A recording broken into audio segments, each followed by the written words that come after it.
a vector with respect to a orthonormal basis.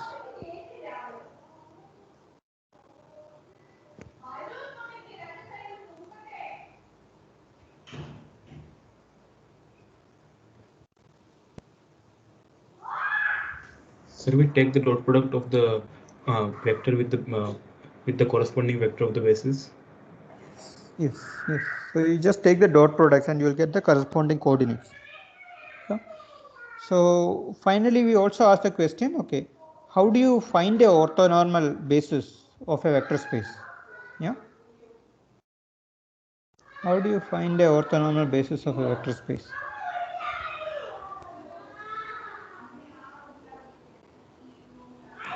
Find basis based on the existing basis.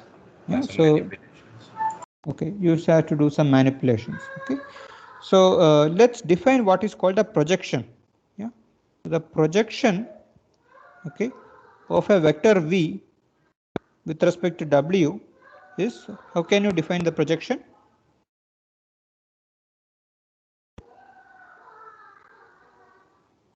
Dot product divided by norm square.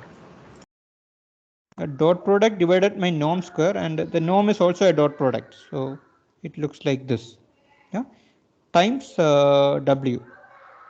Yeah, so this, let's define the projection of v along w to be this particular vector.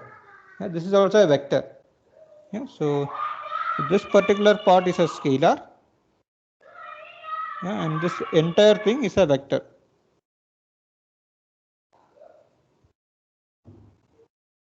Right? Yeah. So given, so we define this projection, yeah, and so you are given this v1 to vn, a basis for the vector space.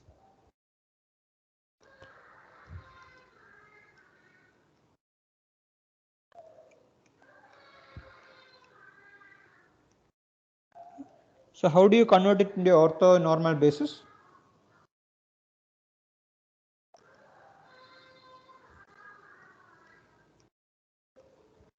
First, let's convert it to orthogonal basis. How do you do that?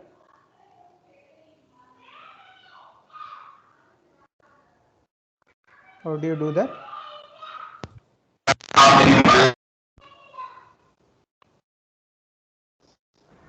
So by subtracting the projection of the previous vector on the if you want to find the second orthogonal vector, then we will subtract the projection of the first orthogonal vector from it. Okay, so we'll first choose w1 to be equal to v1, right? And you are saying w2 will choose it to be? So it will be v2 minus projection of v1 on w1.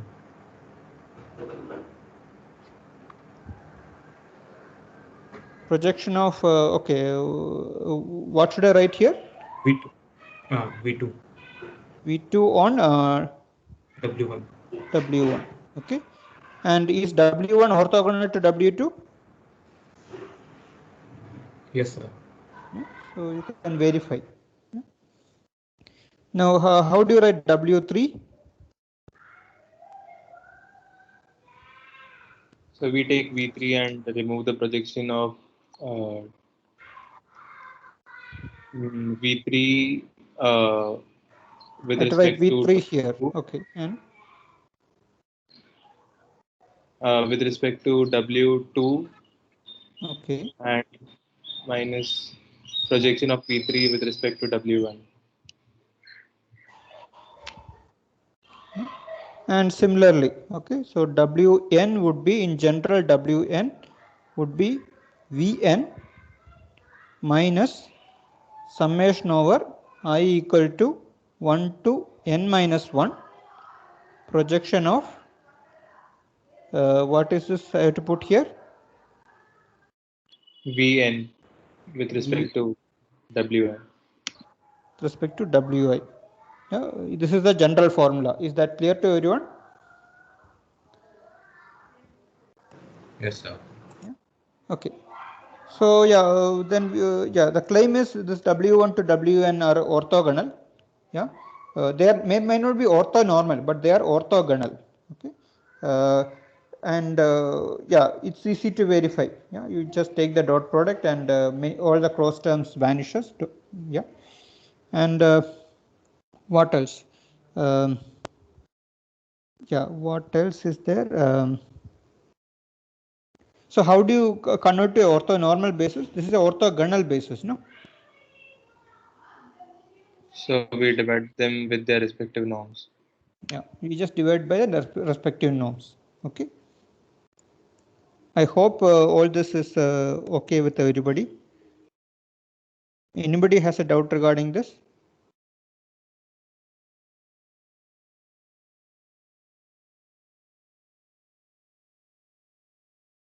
Okay, so like very few people are asking questions, so I'm not completely sure if everybody is getting all this. Sir, Yeah. can we say that W3 will be V3 minus projection of V3 on W2? Is that so? You're saying this term is not required? Is that what you're saying?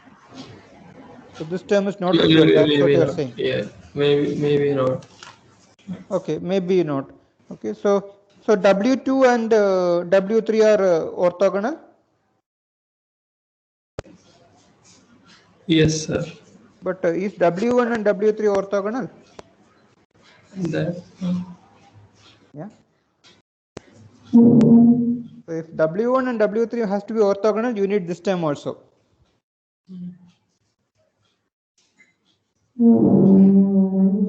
Okay, so if you have a doubt, you just take the dot product of W1 and W3 and expand out.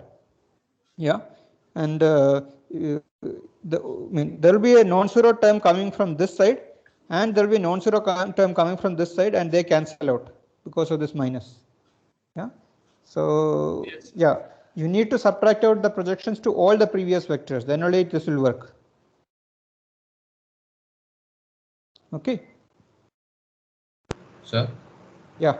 Like we have fixed W1 as V1, we can select any vector as the starting point, right? Yeah, we can select any vector as a starting point. That's right. Okay, sir. Yeah, so you will get a different orthogonal basis. Yeah. In fact, you can permute this vectors v1 to vn into n factorial different permutations. All of them will give you different orthogonal basis. Okay.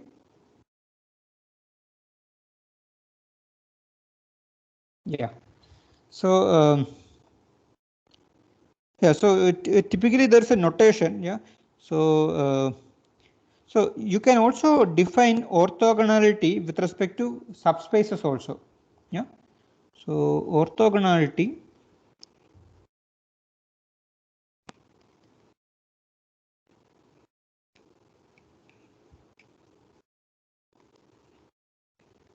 for subspaces.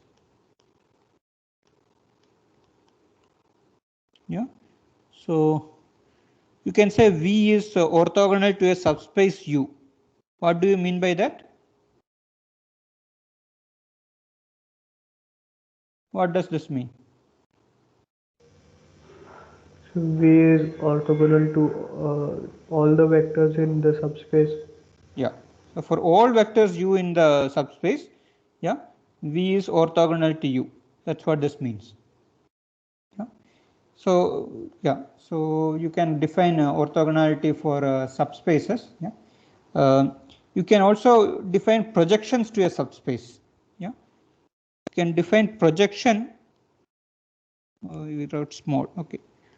Projection of V to a subspace U you can define.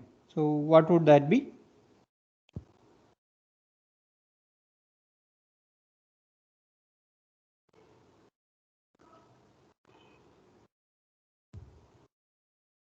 Yeah, so suppose you have this vector 2, 3, 4. Yeah, you want to project it to the xy subspace. What is the projection to the xy subspace? So we 2, 3. Yeah, it is 2, 3, 0. Yeah, it also has to be a part of the original vector space. Yeah, yeah. So yeah, how do you define projection to a subspace then? This is for your 3D space. But can you define projection for a general? So V is a vector space, U is a subspace, and how do you define projection to a subspace?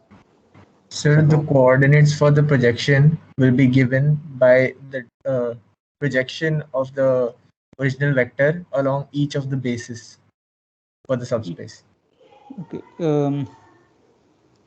Yeah. So so you are saying take any basis of U, yeah, and just to project V to each of those vectors and sum them up. That is the projection. That's what you are saying. Yes, sir. Sir, But sir, I think there should be orthogonal basis. if we are using a coordinate system. Yeah, yeah. They also need to be a orthonormal basis, no? Because if I project it to this particular basis, for example, this is my coordinate system. Yeah, I mean, then there's a problem, no? Yeah.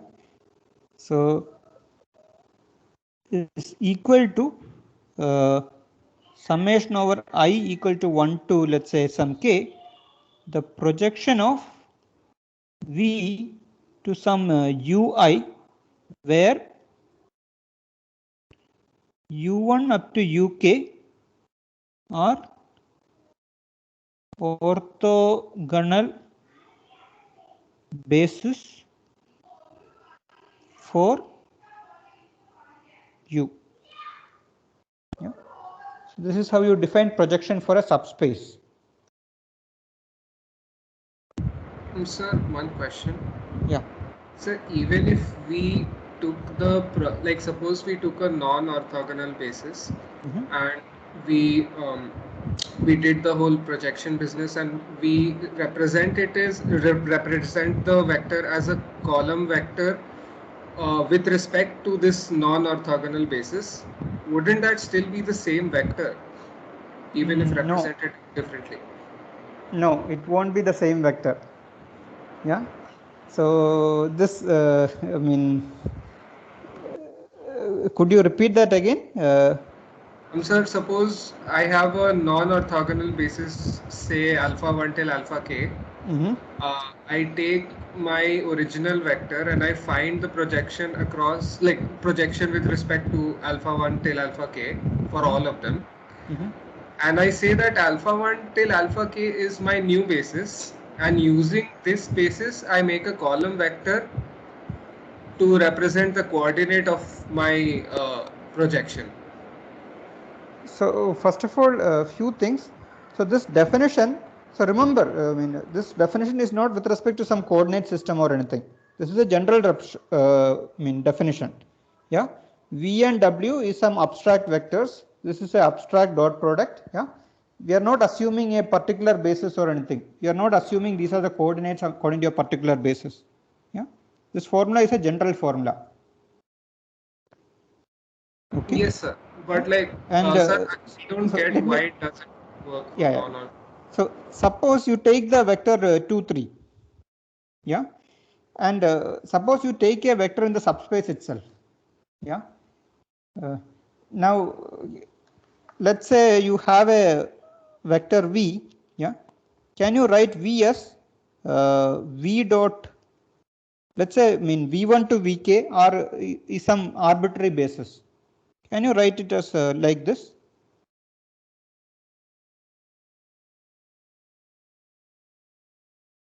Is this true for any basis?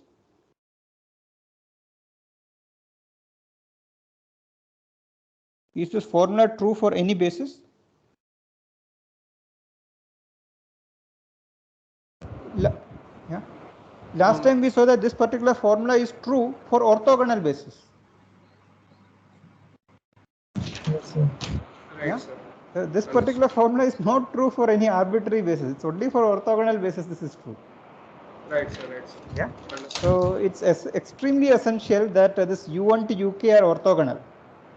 Yeah. Need not be orthonormal because our definition of projection takes care of normalizing. Understood, sir. Thank you. Okay, sure. So can we say that any vector space has an orthogonal basis? Any vector space? That's what Gram-Schmidt is doing for you, no? you take from any basis, it converts it to a orthogonal basis, and you can convert that orthogonal basis to a orthonormal basis by just dividing by the norm, right? Yes, sir. Yes, sir. Of course, every vector space. I mean, so first of all, it should be a vector space with a concept of dot product. Yeah. So not all vector spaces have a concept of dot product. Okay. For example, so can you tell me a vector space where you cannot think of a concept of dot product?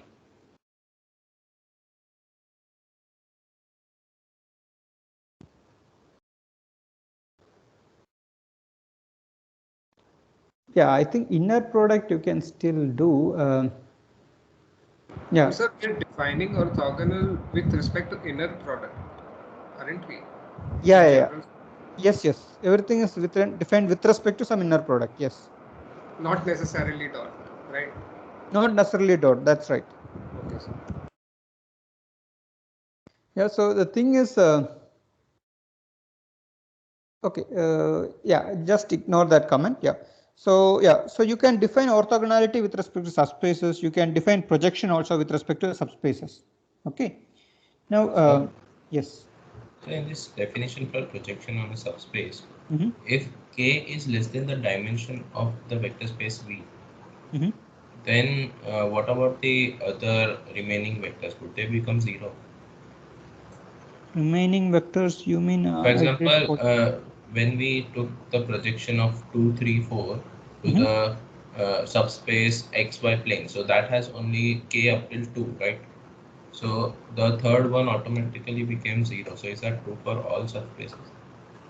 So remember, this is some coordinates with respect to a standard basis, and this formula is not with respect to any. I mean, these are not coordinates. These are actual. These are abstract vectors in the vector space. Okay, so I want you to start thinking in terms of abstract vectors. This is a definition for abstract vectors. You don't need to even think about coordinates. Okay. Yeah, I mean, the projection will not. So if you take the so the answer to your question will become very clear. Okay, I'm going to make one more definition now, and the answer to your question will become very clear. Yeah. So just like we can do orthogonality for I mean subspaces and projection for subspaces, you can also define what is called the orthogonal complement. Yeah, so orthogonal complement.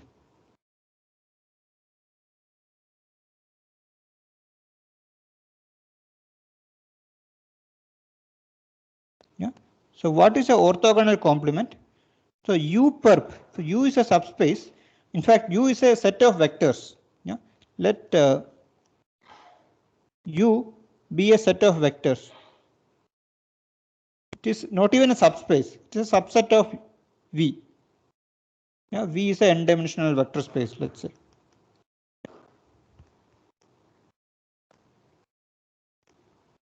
U is any subset of vectors. You can define U perpendicular. Yeah. U perpendicular is a set of vectors V belonging to V. Yeah. Such that for all U belonging to U, V dot U is equal to 0. Is the definition of U perp clear?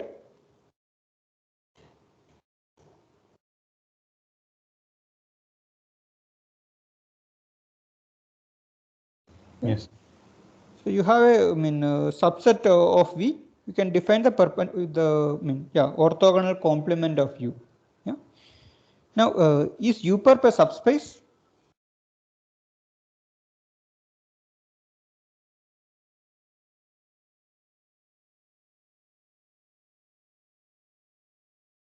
Yeah. Is U perp a subspace? Yes, sir. Yeah. Why is that? Sir, if there are two vectors u1 and u2 such that they both are in the U perp, then alpha u1 plus u2 will also be there by the properties of vector inner product. Yeah. So the inner product is it is linear with respect to the scalar multiplication and addition of vectors. So it nicely becomes a subspace, right? Everybody agrees? Yes, sir. Yeah. and U doesn't need to be a subspace. You can be any subset. Yeah. Then it U-perp is also a subspace. Okay. So what is the meaning of being linear with respect to like? So linear. So linear meaning, so it is alpha V plus beta W dot UV dot U is basically alpha times V dot U plus beta times W dot U. This is what you call linear. Okay. Yeah. Okay. So why is U perpendicular a subspace? Why is U perpendicular a subspace? So what are the conditions for something being a subspace? Vector addition should be closed and scalar multiplication also. Yeah. So suppose you have two vectors in U-perp. Yeah. U comma U prime. Yeah. Is the addition of them also belonging to U-perp?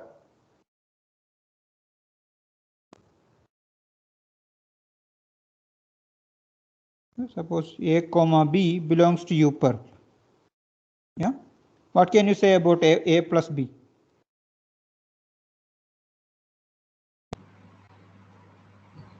It must also belong to U prime.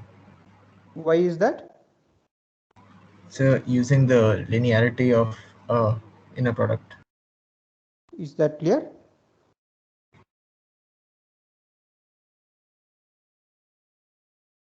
Yeah. Is that clear to Aditya? No, sir. Okay. So what does this mean? This means that for all U belonging to U, A dot U equal to 0, right? And B dot U is also equal to 0. You agree? Yes, sir. Yeah. And what does this mean? This both of this together implies that for all U belonging to U, A plus B dot U is also equal to 0. You agree? Yes, sir. Yes, sir. Got it. Yeah. Thank you. Implies that A plus B is belong in U-perp. Yeah. Similarly, if you do scalar multiplication, what happens? Yeah. That also comes out of the dot product. Yeah. Sure. Yes, sir. Yes. Sir, if there were A comma U1 and B comma U2, then A comma. Sorry. What is that? I mean, there are two different vectors of the U's, also subset U, which are showing the inner product to be 0. So what are we trying to prove? What is our question we are trying to prove? Sorry, I got that. Sorry, I got that. Yeah. Yeah. So you need to be clear about what we are trying to prove before getting into proving it. Okay. Yeah. Okay, that's good. Yeah. So yes. So can an element of U-perp also be an element of U? Can yeah, very nice question. Yeah. Can V belong to U intersection U-perp? What do you think?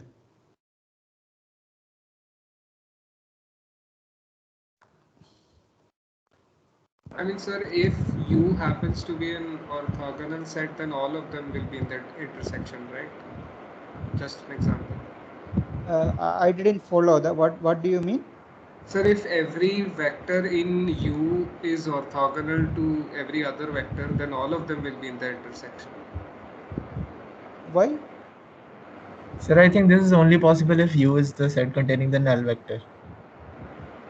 Sir, that's how we define orthogonality, right? So if every vector in U is orthogonal to every other vector, then it is not orthogonal to itself, right? So that will not be possible.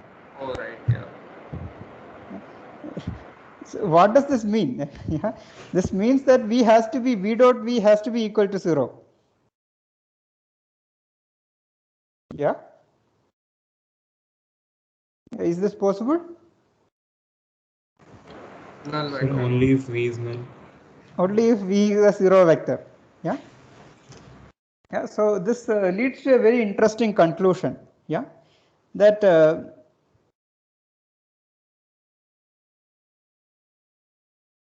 Yeah.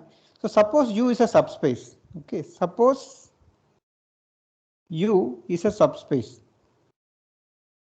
Subspace of V. Okay. V is, let's say, n dimensional. Yeah. Then claim is, yeah. So V is the direct sum of U and U perpendicular. Yeah, so you know what a direct sum is, right? Everybody knows what a direct sum is.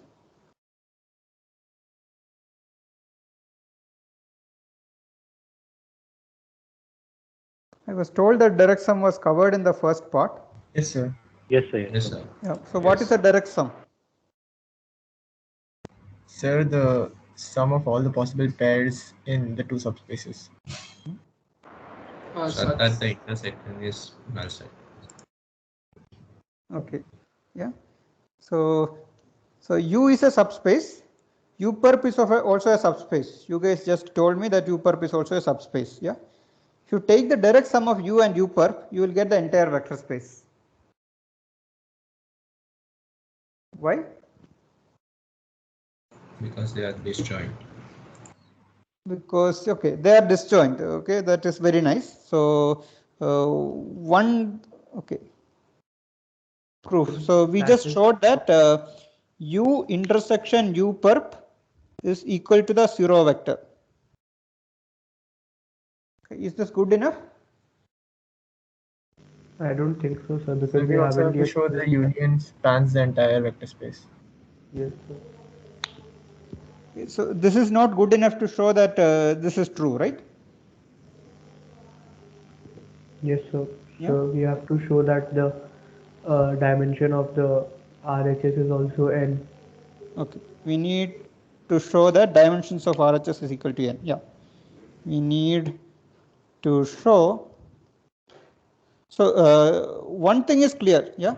This implies that V is a superset of V is definitely a superset of U direct sum U perpendicular. You agree with that? Yes, sir. Yeah, V is a superset. Okay. Yeah. So what should we do next? Sir, a small clarification. Yes. U is a subspace. U is a subspace. Yes. Not a subset. Not a subset. U is a subspace in this particular claim.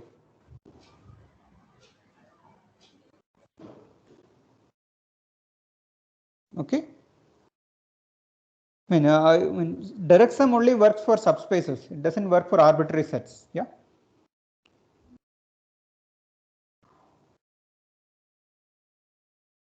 Okay. Yeah. So can anybody tell me how to prove this?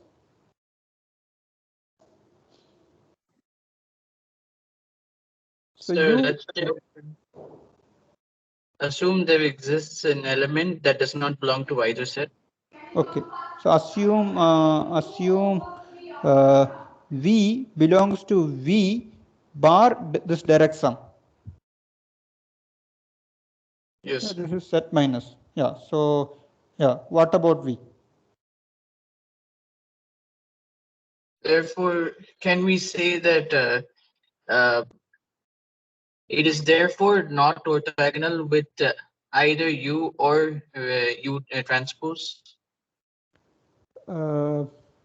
V is not Yeah, V is not orthogonal to U. That is clear. Because if V was orthogonal to U, it will be in U perp, right? Yes. Yeah. So V is not orthogonal, yeah, to U. You are right. Therefore, is it possible to say that it can be a linear? We can make a linear combination. We can be achieved a linear combination. Yeah. So what is that linear combination?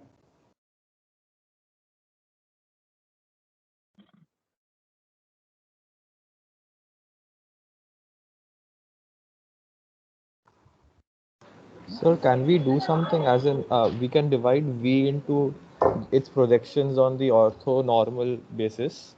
Yeah. So we'll take the projection of V with respect to U. Yeah. and yeah, and there will be some other part here. Let's call this V perp. Yeah. Yes, sir.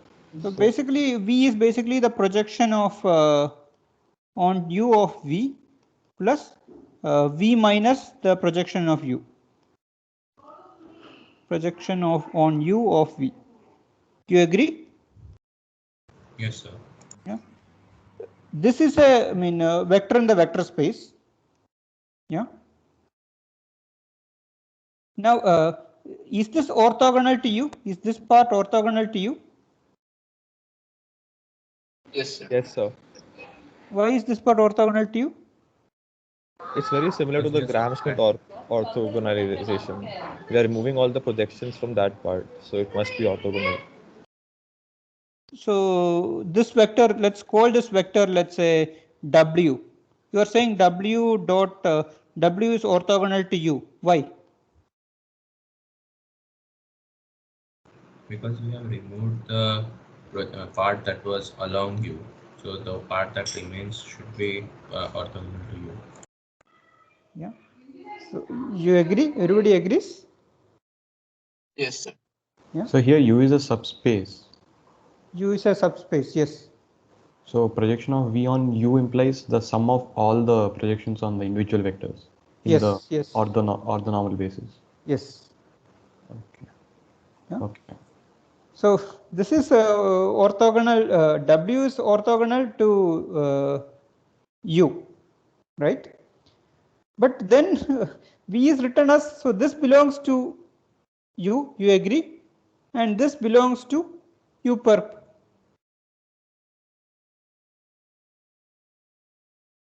You agree? Yes, sir. So the projection of yes, U sir. with respect to V, this is an element of U.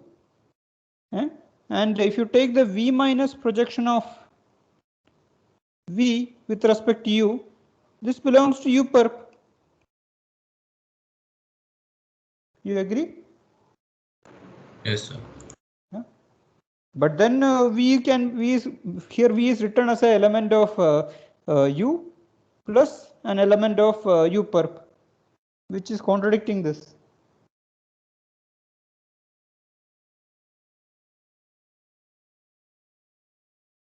Is that clear? Sir, when you say V per, you mean V in terms of vectors in U per. Where did I? So I'm just writing, okay, just ignore this particular line. Do you agree with this? Yeah, that is fine, sir. Yeah. This is all I'm saying.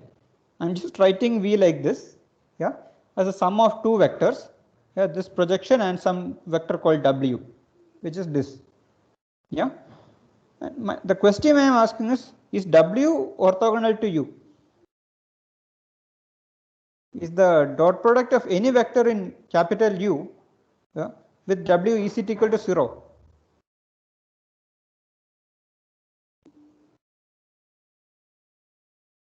Yes, sir, I understood that part, sir.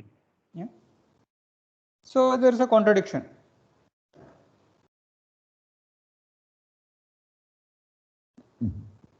Is that clear?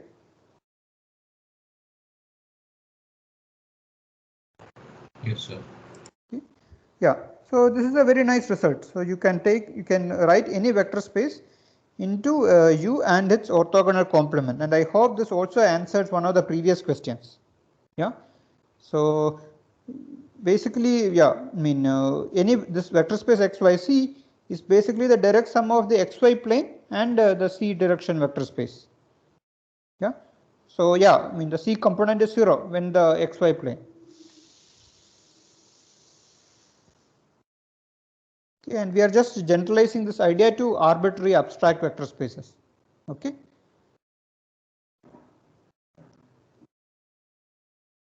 Any questions? So here the contradiction part, what is it? What is being contradicted? I don't get that part. So we assume that V is a vector which belongs to capital V but is not there in the direct sum, right? Oh, okay, yeah. Yeah. Now if you wrote V as sum of a vector in U and sum of another vector in U perp, which is exactly what we said it is not. Thank you, sir. Got it. Yeah. Okay. Yeah. So another interesting thing is, can you write the kernel of a matrix? Suppose M is a n by n matrix. Yeah. And can you write the kernel of M in terms of orthogonal complements of something? So what is the kernel of M?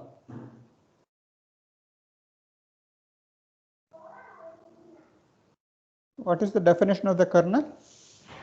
So all the vectors such that M into V is equal to 0. Yeah, this is yeah. So what is this? Can we say this is some orthogonal complement of something? So it's the intersection of the orthogonal complements of two subspaces. Okay, Of a single subspace. Which subspaces? Could you tell me? So, I'm not sure. So thinking. Yeah. So what is happening? So there is this M, and you are multiplying by V, and you are getting 0. Yeah. So how is this entry obtained? This entry is obtained by taking dot product of this vector V with the first row. Yes, sir. Yeah. So kernel is the U perp, M perp what? Yeah, it is the span of rows of M perp. You agree?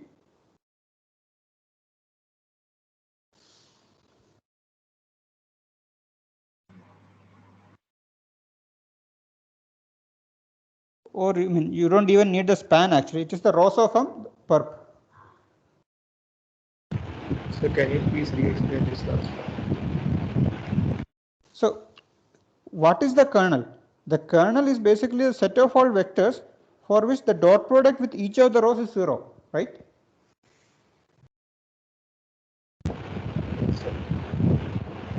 You agree with that statement?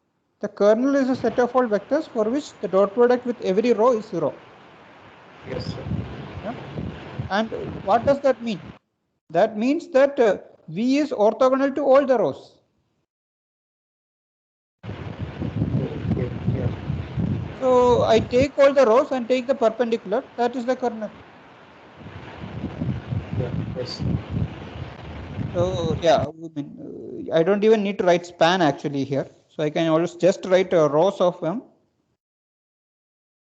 perp. Both are equal, right, sir? The span of rows of M perp and rows of M perp. Yeah, they both are equal. Yeah. Sir, how are they equal? I understood how they are rows of M per, but how is it span of rows of M per? Yeah. So does anybody want to explain that? Why is these two sets equal? So the span is nothing but the linear combination of the row vectors, right? Yes. So if any vector V belongs to rows of M perp, then it is perpendicular to all the vectors in rows of M, right? Yes. So the span is nothing but the linear combination. So if we take the dot product, the inner product of V with any vector belonging to span of rows of M, then similarly, like all the inner products will become 0. Is that clear? Aditya? Yes, sir. Yeah. So in general, when you take any set S, yeah. So the S perp is equal to the span of S perp. This is true for any set S, in fact. Yeah, because inner product is linear. So I had a question. Okay.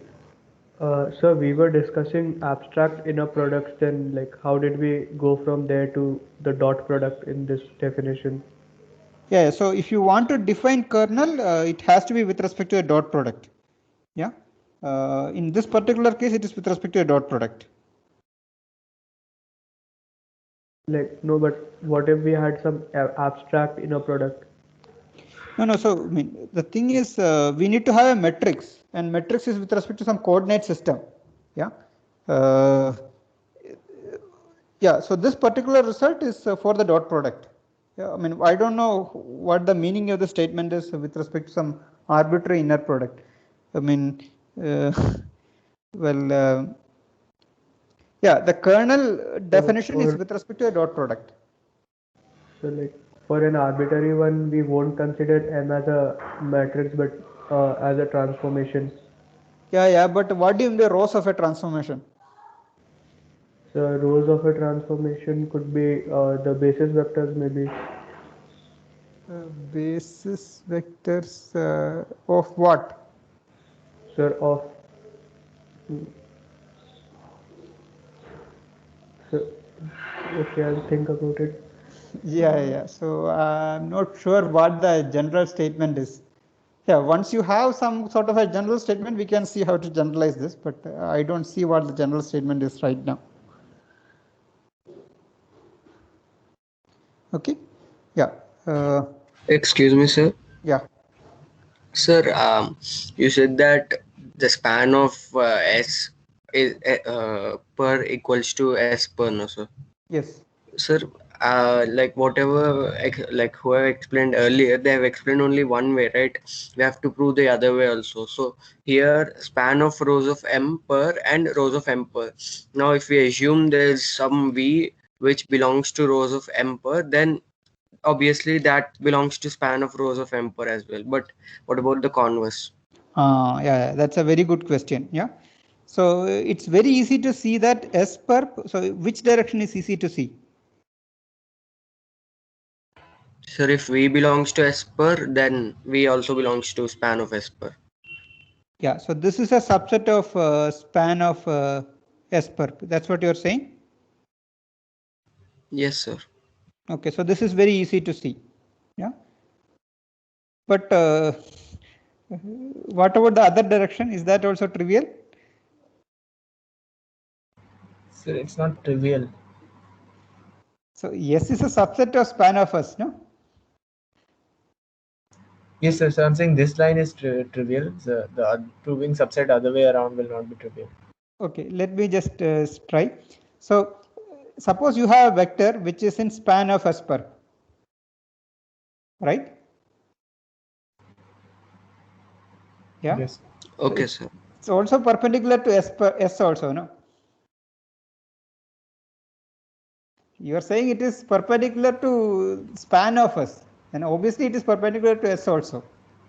So, oh, okay, sir. Yeah. So I mean, both directions are.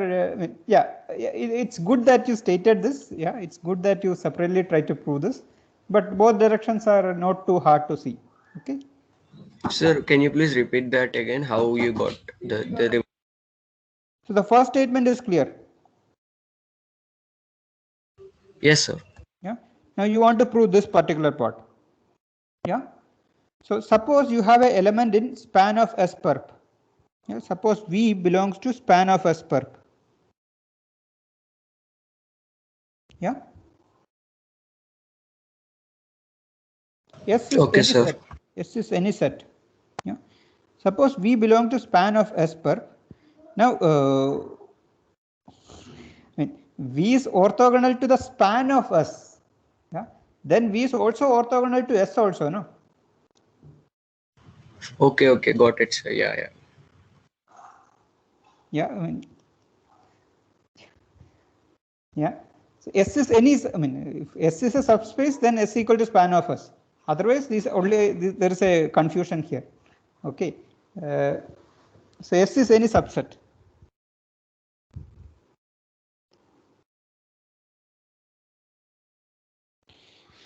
Okay, good. Yeah. So then let me just quickly introduce to you a new problem. Okay, it's a very practical problem that you have encountered in your schoolings and everything. And we want to try to solve it using all we know about dot products, projections, and everything. Okay.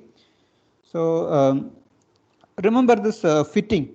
Yeah. So polynomial fitting.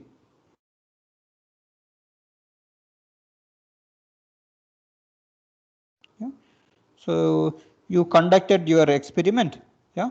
You had some inputs. You had some x values. Yeah. And you did some measurement using some device, and you got some points. Yeah.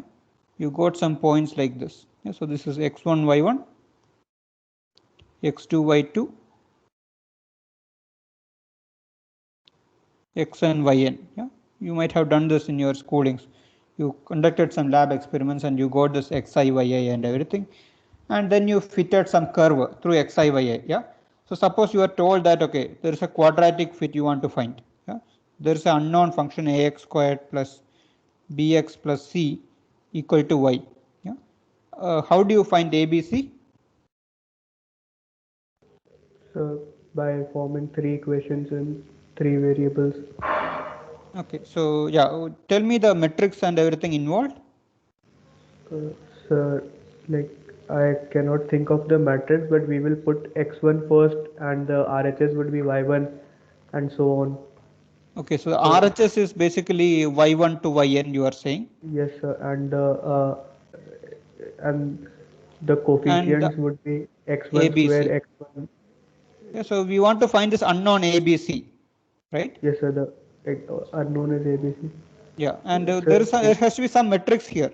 Can you tell me what that matrix is? So x1 squared, x1, 1, and so on, I think. So in fact, like we generally have only 3 values for a quadratic. I don't think we have more than 3. Yeah, you are right. I mean, if there are only 3 variables, you don't need more than 3 equations. Yeah, I'm just writing too many points. You don't need actually this many observations. You are right. Okay, and you solve this equation and you will find ABC. That's what you do. Yeah, everybody is familiar with this. You have done this before.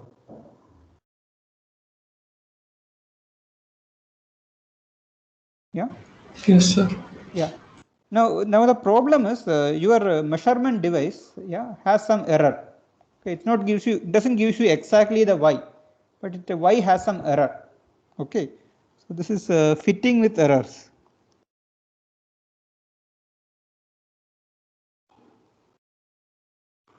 Okay, so let me just take the example of a line. Yeah, it is somehow convenient. Yeah, so you got some observation here, you got another observation here, but the next observation was here. Something like this you got. Yeah. Yeah. Unfortunately, I mean the actual point was somewhere here actually. Yeah. But unfortunately, your measurement device had some errors, because of which it just kind of went far away. Okay. This was the actual line. Yeah. But you don't know this line. Yeah. You only measured these points, and there was some errors because of which this actually it slightly deviated from the actual value. Okay. Now now can we use how do you find that line? Can we use this method? So do we know the percentage error? No, you don't know the error. Error by definition is something we don't know. No, like the range plus minus 5% or something like that. Let's say even if you know the range, how will that help? So what I think is maybe if we change all the values to plus minus 5, we'll get a thick, like a region, and like the intersection of both of them should give us the correct line, I suppose, something like that. So what will you do? So for each x1, y1, you will add a plus and so you will add a plus and minus 5 to each y. Is that what you're saying? Yes, sir. Okay, and then what will you do? So then we'll get a region, right? Okay, so I mean, if I add a y here, this can be above 5 or below 5. Okay, this can be here or here. This can also be here or here. Okay, I'm just putting some bounds for everything. Okay, then what will you do? So I think that line will definitely be in the bounds. Yeah, it has to be in the bound. So this thing cannot be like this. You are saying, you are right. So let me just mark this x here, and it has to be like this, and this x was here, and it is like this, and this upper bound is this. Yeah, and yeah, now yeah, we only know this x's and this horizontal bounds on top and below. So what should we do with that? So like taking all the upper bounds and all the lower bounds will get a region of sorts of that. So can't we do a simpler linear approximation? So if we know that we want to center it at origin, start it at origin. No, let's say we don't add... we don't know the line is going to start at origin or anything. No, it might have an offset also. So still, but if you just add all the vectors, you will get a decent linear approximation from origin. So what should I do? So I have this x1, y1, x1, y2 and everything. Yeah, so I have this x and yn. What should I do? So just add all of them, and if you want, you can normalize. Okay, I will compute the mean of x and mean of y. Okay, then what should I do? So this should be a unit vector with its line roughly with its extension. Yes, sir. So because I think we should first I meant normalize unit vectors and then add. Can I try something? Yeah. So can we just like take some arbitrary line and try to find out in which case will the line have its the orthogonal distance between each point and the line, and find some equation and differentiate it to get the minimum value of all the orthogonal distances from the line. Okay, yeah. Okay, that's a very interesting answer because yeah, as Mukundan just said, I mean, there is no unique line. No, I mean, we only know these points are okay. Let's say we know it is plus minus 5. Yeah, there are multiple lines which are plus minus 5 to these 4 points, right? Shriyansh earlier said, okay, we will consider some regions and everything and try to find a line through those regions. So it was not clear how to find that line, but it's clear that there is no unique line. There are multiple lines, right? Of course, I could draw another line, something like this. I don't know. I could draw a line like, okay, in this case I cannot, but one can imagine there are multiple lines in that range, right? So that is my doubt. There are multiple lines. So what exactly is it that we're looking for? Yeah. So we want to find a line, yeah, which minimizes the sum of perpendicular distances.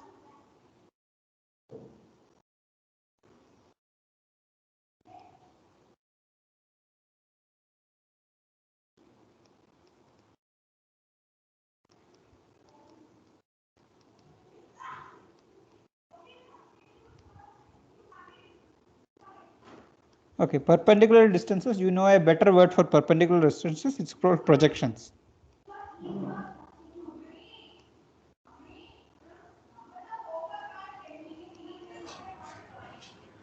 Yeah? Sir, is it orthogonal projection? Yeah, orthogonal projections. So, yeah, so find you just project these points to the line, yeah, and we want to minimize the sum of these green distances. So for every line there is some green distance for every point, you agree? Yes, sir. So if I draw a red line like this, yeah, so there is this distance plus this distance plus this distance, yeah, all of this has to be 90 degrees plus this distance plus that distance, yeah. Obviously, if you look at the sum of projections, all the green perpendicular lines don't, it is very high. So the red line is not what we want. We would like to get something closer to the blue line, yeah, where the green projections are actually very small. Sum of perpendicular distances is very small, yeah. Now question is, how do you find, yeah, such a line. Yeah. Obviously, we cannot directly use this. We cannot directly use this because this equations doesn't have a solution, right? Yes, sir. So I think we need two equations because we have two variables only. Yeah, so yeah, sure. So I mean, instead of doing this, we actually have here. So let's say y equal to mx plus c. Yeah, and yeah, so basically you have m and c as variables, and you have this x1 1, x2 1 up to xn 1. You are saying only 2 is needed. Fine, but let's take all of them. They are linearly dependent maybe. Yeah, and maybe we want to get y1 to yn. Okay. Yeah, but the thing is, remember the y1 to yn is this noised version. There is some noise. Yeah, so there's actually no line passing through all this x crosses, right? Yeah, so this set of this linear system doesn't have a solution actually.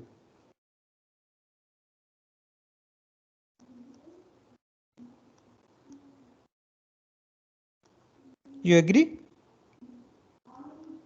Yes, sir. Yes, sir. Yeah, so if you just try to solve this, it's not going to work because this doesn't have a solution. Yeah, so yeah, could anybody suggest a way out? So we will find all the perpendicular distances in variable form and then find the sum and use maybe. But perpendicular distance to what? I mean, I don't. There is some unknown line. The m and c are variable. Yes, sir. We will find it in terms of the variable. So you will do the differentiation and everything and find it. Yes, sir. Okay. Okay. Very nice. Very nice. Okay. So there's actually so that's a differential calculus way of finding things. Yeah. You can do that. Sure. That is great. Yeah. But there's another way. Yeah, which we will discuss in the next lecture. Yeah? So what we will do is, so why does this equation have no solution? Because if I take the linear combinations of the columns with respect to m and c, yeah, I won't get this. So this y1 to yn is not in the span of, does not belong to the column span. So let's call this matrix M. Do you agree with this? Yes, yes. So this equation doesn't have a solution because this y1 to yn doesn't belong to the column span of M. Yeah, but we want to find something in the column span of M, yeah, which minimizes the perpendicular distances, right? Yeah. So could you explain in a bit more detail why y1 does not belong to the column span of M? So if y1 to yn belongs to a column span of M, what does that mean? There is, you can take linear combinations of the column and get y1 to yn, right? Yes, sir. And that will be your solution to m and c. Yes, sir. Yeah, but we said this equation doesn't have any solution. So yeah, that's why this is not belonging. So how did we directly say it doesn't have a solution? Sorry? So how did we directly say it doesn't have a solution? Because I mean, these are the points. There is no line passing through the set of points. If one point is here, one point is here, one point is there, how can you have a line passing through these 3 points? So we are saying it like intuitively, not rigorously. No, I'm saying this is my data. If this is my data, can you find me a line passing through this, this and that? No, sir. Not necessarily. Yeah, there is yeah. I mean, this 3 points doesn't form a line. Yeah. So this equation doesn't have any solution. Okay, do you agree? Yes. Sir. So this doesn't belong to a column space. Yeah. So what we will do is we will kind of project. Yeah. We will kind of look at the projection of y1 to yn into the column space of M.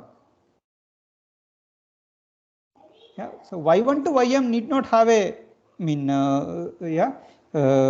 this equation need not have a solution, when you have y1 to yn. So instead, project y1 to yn, let y hat be the projection of y. So let's call this vector y, into the column span, columns of M. Sir, shouldn't we specify the perpendicular projection, because projection would imply it's along, right? Yeah, so if you project to a subspace, the sum of perpendicular distances will be minimized. Yeah. So this is the perpendicular distance. Yeah. So if you want to, instead of this point, we want to consider this particular point and then solve the equation. That's what we want to do, no? So what our solution is, instead of using this point, we will find the projection and then interpolate a line through it. So we will discuss this in the next class. Okay, I was just giving you an intuition. Okay, what the problem is, and what the how projections also come into picture here. Okay, so I will explain from the start this particular. This is called least squares fitting, and we will do it in the next class. So I have a question. Like, so not a question exactly. Like, it's an intuition. What I think is, if the polynomial is a line, then this answer will always be the average. Like, this line will be the average of x and average of y. What do you mean by line will be the average of x and average of y? Like, to find this line, we can take summation xi upon n, comma summation yi upon n, and so on. Like, and draw a line through the origin. Yes, I think so. Yeah, but suppose my line is not through the origin. And, so you are assuming that the line is through the origin.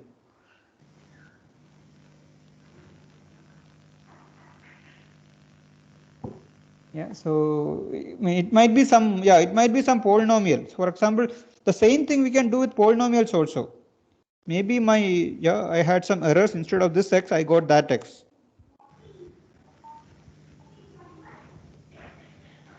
Okay. So, no, sir, because I am saying this because this was a theorem in class 12th for a triangle and a square and a quadrilateral. That the line. I think this only works when your lines pass through the origin. So the theorem was that the line which is the minimum distance, minimum perpendicular distance to all the points, that will always pass to the centroid, at least for a triangle and a quadrilateral. But I think it should work for higher degrees as well. I am not sure what that result is. But anyway, we will see the entire thing again in the next lecture. Yeah, the next lecture is going to be completely about this. Okay. Any other questions? Sir, I think Shreyansh's method will again land us with two variables, because we need to, if not origin, then we need to say it passes through some x comma y, and again we have two variables only, so we are back to the same situation. Yeah. So tomorrow we will see more about this. Yeah, we can discuss about this. Okay. So so today we recalled Gram-Schmidt orthogonalization. We defined orthogonality also for subspaces. Yeah, you just sum up the projections along. You take your orthogonal basis for a subspace and sum up the projections. Yeah, and we defined what is called orthogonal complement. Yeah, and we proved a very important theorem that V is the direct sum of a subspace and its orthogonal complement. And we wrote the kernel as the orthogonal complement of the rows of a we discussed the polynomial fitting problem, and we will discuss more about it in the next class. If there is I can take questions. The lecture is over. Sir, I have a doubt regarding assignment question. Like you said, there was some problem in the 6B. Is there Yes. still or? Yeah, so I haven't updated it. Yes, I will update it and send you a put a message in the Teams. Yeah. Okay, thank you. So could you please tell what's the problem with that question, please? No, so I mean the T is a linear transformation from n dimensions to 2n minus 1 or something like that, no? Yes, sir. And I only changed the basis. I think I had to change the basis of both the spaces. I'll only specify the change of basis for one of the spaces. So like, can't we assume that the second basis is the standard basis? Yes, sir. No, I mean, the result might not be correct. I need to solve it myself. I mean, some related problem is correct. Yeah, I'm not sure I stated the problem correctly. Okay, so like what I assumed was that only the basis for the input is changed and the output is same, is the standard basis itself. Okay, so and you were able to prove that result. Yeah, so there was no proving as far as I remember. It was only like You need to find the matrix. we had to find the Acha. matrices. Yeah, that matrix will happen to be a nice matrix only if I choose it appropriately. Okay, sir. So you are supposed to find some interesting result. If those change of basis is the correct one, that matrix will look very interesting. Okay. So I guess it's still an interesting matrix because you can like write it in 2 lines, like. Okay. Oh, nice. Okay. I don't. Yeah, I will try to do it myself and see. Yeah. That actually is a very important problem. That you will. I mean, that's a problem that you should know how to solve. You might find the solution for it in the extra reading material I have put up in my web page. Okay.